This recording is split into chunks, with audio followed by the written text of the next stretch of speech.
मानव सभ्यता कई वर्षों से ब्रह्मांड और पृथ्वी के रहस्यों को समझने का प्रयास करती रही है। उसके इस प्रयास ने बहुत कुछ बदल दिया है। जहां हम 100 साल पहले चंद्रमा और मंगल ग्रह पर जाने की कल्पना करते थे, हम इन पर अपने इंसान और रोवर्स को भेज चुके हैं। जेम्स वेब और हबल टेलीस्कोप की मदद से भी हमने ब्रह्मांड की हजारों गैलेक्सीज और कई तारे देखे हैं और उन पर रिसर्च की है। पर इतना करने पर भी हम ब्रह्मांड का 0.00000001% भी आज तक नहीं जान सके हैं।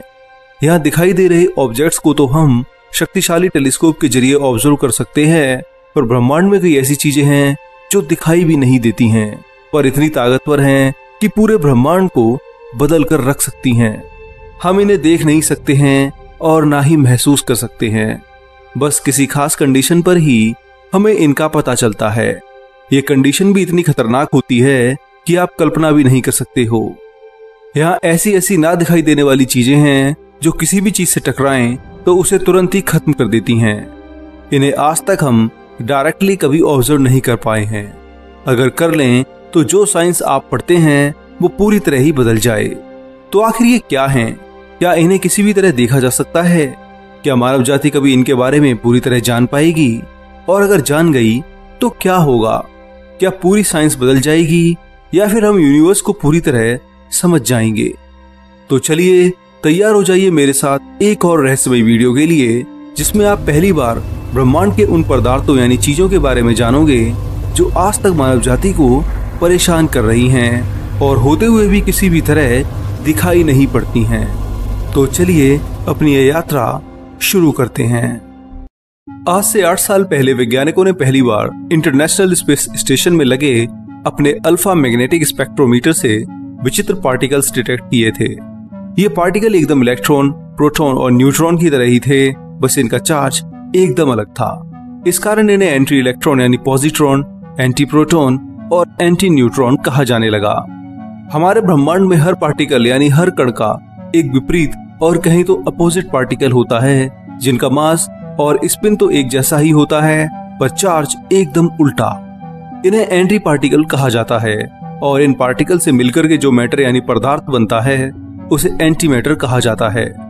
एंटी मैटर भी सेम मैटर की तरह ही होता है और इसके एलिमेंट भी लगभग सेम ही कॉन्फ़िगरेशन में बने होते हैं। जैसे हाइड्रोजन के लिए एक प्रोटॉन और एक इलेक्ट्रॉन चाहिए, तो एंटी हाइड्रोजन को जो कि एंटी मैटर का एलिमेंट है उसे प्रोटॉन और इलेक्ट्रॉन के एंटी पार्टिकल से बनाया जा सकता है।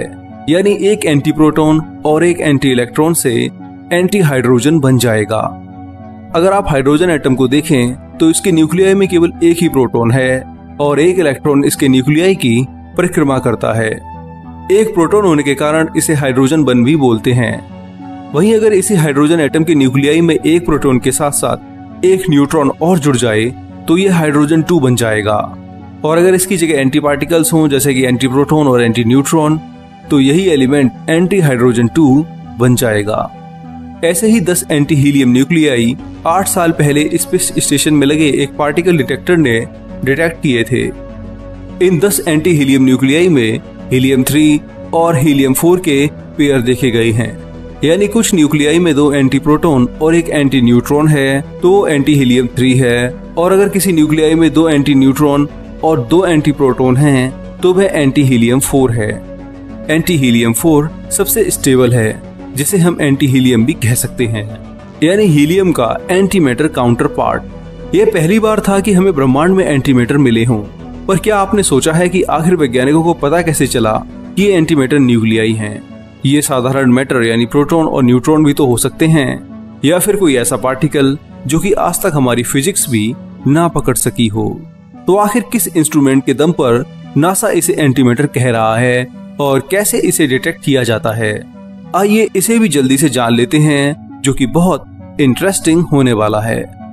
साल 1995 में MIT के पार्टिकल फिजिस्ट सैमुअल टिंग ने एक ऐसी मशीन का प्रपोजल रखा जो कि एंटी मैटर को स्पेस में डिटेक्ट कर सकती हो।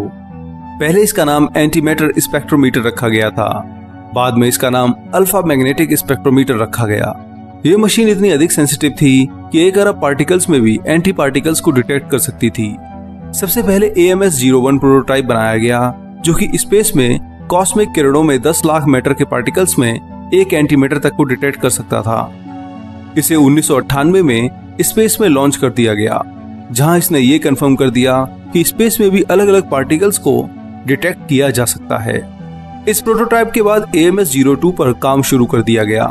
सैमुअल टिंग और 500 वैज्ञानिकों की मदद से हमें पहला स्पेस पार्टिकल डिटेक्टर मिला, जो कि स्पेस में भटक रहे पार्टिकल्स को डिटेक्ट कर सकता था।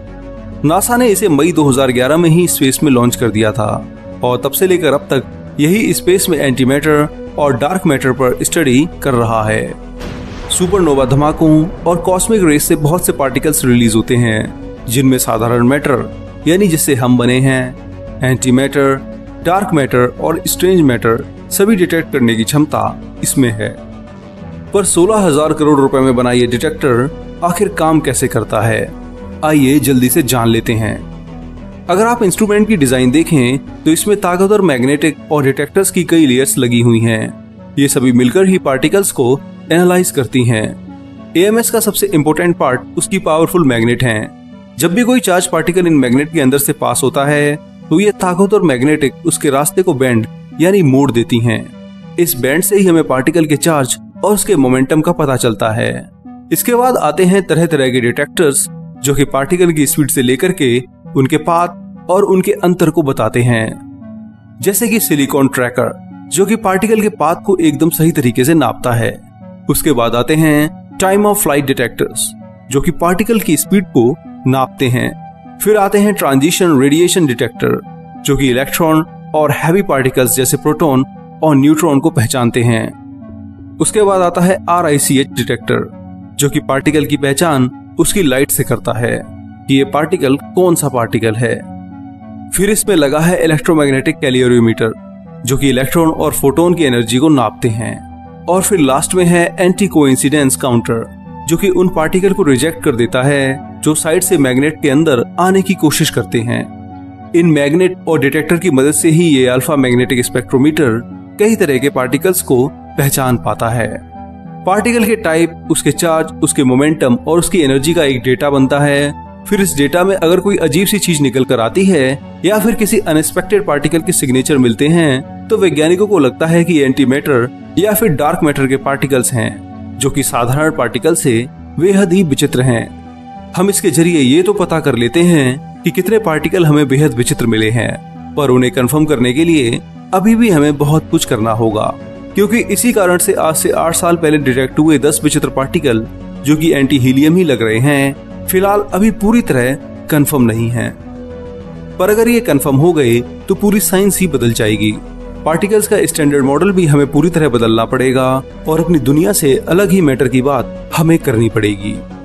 खैर, ये तो थी स्पेस की बात कि कैसे हम AMS की मदद से एंटीमैटर को खोज रहे हैं, पर क्या हम इन्हें पृथ्वी पर बना सकते हैं? क्या ये पॉसिबल है? और अगर है तो क्या इस मैटर को स्टोर भी किया जा सकता है? आइए जानते हैं। तो एंटीमैटर को बनाने के लिए आपको पार्टिकल एक्सेलरेटर चाहिए, यानी वो मशीन जिसमें आप कई सब एटॉमिक पार्टिकल्स को हाई स्पीड पर टकरा करके कई तरह के पार्टिकल्स के साथ साथ एंटी पार्टिकल भी बना सकते हो। ये एंटी पार्टिकल हालांकि बेहद ही कम मात्रा में आपको मिलेंगे, क्योंकि इन्हें बनाने के लिए आपको बेहद ही हाई एनर्जी चाहिए।